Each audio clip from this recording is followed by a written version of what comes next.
Hi everyone, this is your math guru. In this video, I'm going to show you how to solve the following by completing the square. We have the rectangle shown has an area of 20 square centimeters.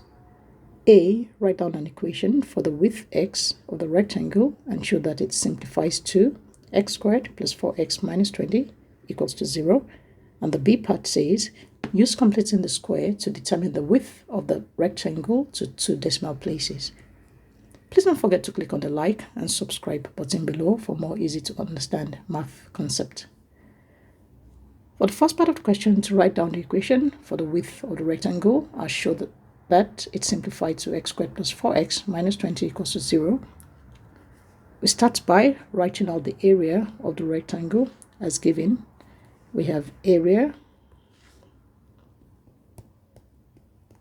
equals 20 square centimeters. And we know that the formula for finding the area of a rectangle is your length times your width. In this case, we have the value of our length, L. From the diagram, we have that as x plus 4. So we have L equals x plus 4. And we have our width, W, equals x. So we have this is equal to L and this is equal to W. So therefore, fitting that into our area of the rectangle, we have x times x plus 4. We're given the area, that's 20 square centimeters. So I'm going to make that equal to 20. If I expand the bracket, the x outside the bracket multiplies all the terms within the bracket as shown.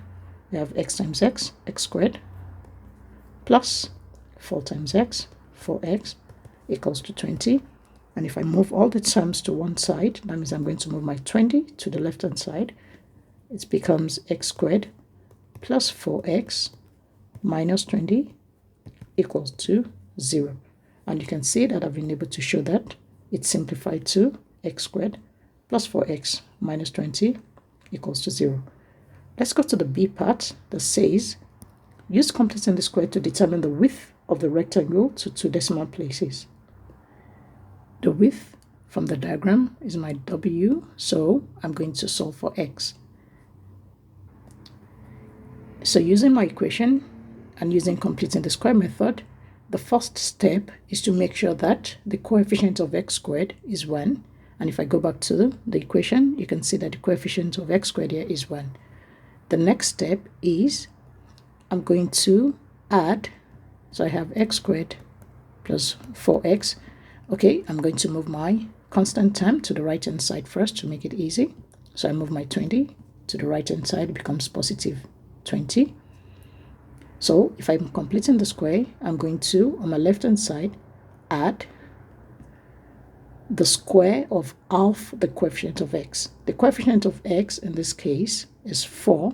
So therefore, if I add half of 4, that's 4 over 2, and then I square it. Completing the square, whatever I do on my left, I do on my right. So therefore, to balance the equation, I'm going to also add on my right-hand side the square of half the coefficient of x. So if I rewrite my equation, it becomes x squared plus 4x plus 2 squared, that's 4 divided by 2, equals, on my right-hand side, I have that as 20, plus 4 divided by 2, that's 2, all squared. Now, I'm going to complete the square on my left-hand side by picking my x squared, that's the x, and then half of the coefficient of x, which is 2. So I use that to complete the square. So I'm going to have x plus 2, that's the content of the bracket, all squared, equals, on my right-hand side, this is equal to 20 plus 4, which is equal to 24. So that's equal to 24. So the next step is to solve for x. I'm going to find the square root of both sides as shown in order to cancel my square. So I'm left with x plus 2 equals root of 24, that's 4,90, Therefore, I'm going to move my 2 to the right hand side. So I have therefore my x is equal to 4,90 minus 2, which is equal to 2,90 centimeters. Don't forget to write your unit, and that is to 2 decimal places as stated in the question. Thanks for watching. Bye.